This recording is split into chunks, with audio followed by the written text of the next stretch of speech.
Hi, my name's Phil. I like talking about politics. In this video, I'd like to discuss the latest in a long line of corrupt awarding of government contracts to a wholly unsuitable company on the basis of a donation to the Conservative Party, but one that on this case had the possibility to cause serious harm to people in this country.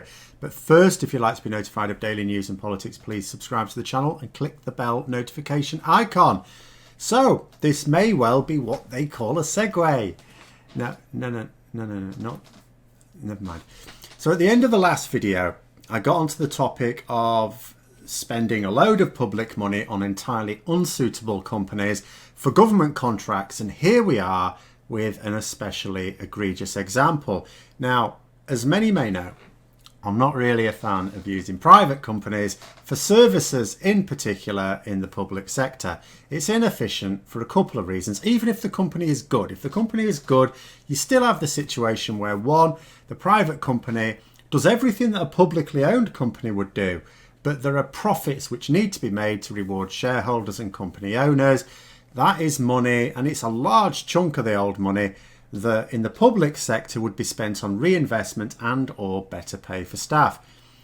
Secondly, when you give out contracts, lots of contracts for the same type of service, you have inefficiencies in terms of departments, because each of these individual companies needs a HR department or accountancy department, research and development, or they have to subcontract those out. More inefficiency there.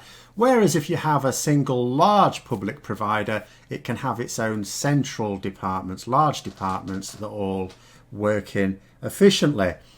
But that, as I say, is the case for what would otherwise be a well-run private company. I say otherwise, that would be a well-run private company. But what surely even supporters of privatisation cannot agree with is the following. One, awarding contracts for services to a company that has no capacity to deliver that service and no experience in delivering that service, when there are companies that have both the capacity and the experience. Two, awarding contracts on the basis of donations to the political party in charge and not a transparent, independent tender process. Three, covering for companies who put in unrealistically low bids in order to win the contract, who then cannot fulfill that contract because they put in an unrealistically low bid.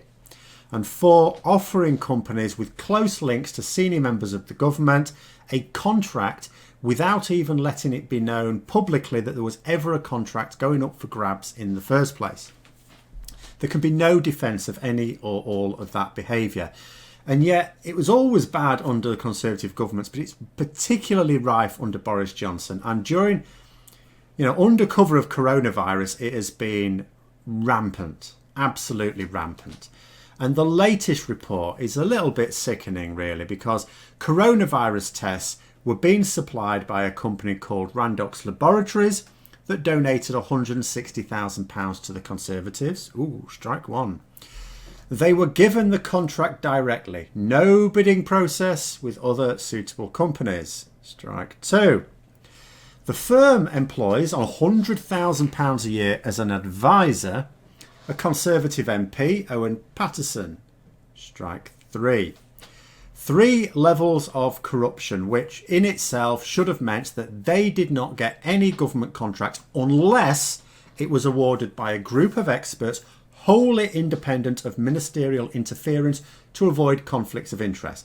I'm sort of okay. I mean, if you must have a contract going out to a private company, then I would at least insist that you demonstrate no conflict of interest. So if they employ a Conservative MP, if they donate to the Conservative Party, then I would demand that it be awarded without any ministerial involvement at all, directly or indirectly. Obviously, that is not what is happening. But this isn't just a case of a contract awarded on trebly corrupt grounds. There are two huge problems with this. The first is that anyone who has any of their tests at the moment is now being told not to use them because they are potentially unsafe. They are being recalled. Now, these are tests that you are administering to people who may be very sick and may be about to become extremely ill. So what this means, apart from the potential dangers to people, which of course the governments at the moment are downplaying, it means that there are now testing centres around the country that have had to suspend their activities because they don't have any tests anymore. The ones they had to be recalled. This isn't all test centres. There are other companies supplying tests. So what that means is there are people who will right now be developing symptoms and need to get a test that will not be able to get one because if their local testing area isn't open for business, that's it. Now, the government, in defending the lack of competitive bidding process, trotted out its usual excuse of there wasn't really enough time to go through all that due to the emergency. But the contract was awarded in May. This is months after the emergency began. So, what? Do you smell that? No. You're not surrounded by a load of cows. That's just Conservative ministers talking. And this company has form when it comes to making an arse of things as well. Because it's not just that they've botched this one. The report in the Mirror also noted that a couple of years ago they were involved in another calamitous episode. Because as a result of their dodgy behaviour, dozens of convictions against people who were suspected of having driven under the influence of drugs had to be quashed when it emerged that this Randox Laboratories were fiddling their lab data. And this was described at the time as the most serious breach of forensic evidence. I mean, call me cynical, but isn't this the sort of behaviour that should actually see you permanently blacklisted from ever getting a government contract again? No, apparently it tossed the government a few quid and you'll be sorted, you'll be right. And what if they've been up to their tricks again with COVID testing? You know, I mean, we already heard another company, private company, that arsed it up. You know, they lost a load of results. Just straight up lost them. What if these guys did something similar? But you'll never know because they just made them up. No, we just made them up. Oh, we can't find the data. Do we admit to it? No, just make them up. Whatever. I mean, as well as providing kits where the safety certificate has potentially been falsified, what if, when they couldn't do what they promised, they just made up a load of results again? Doesn't bear thinking about, really, does it?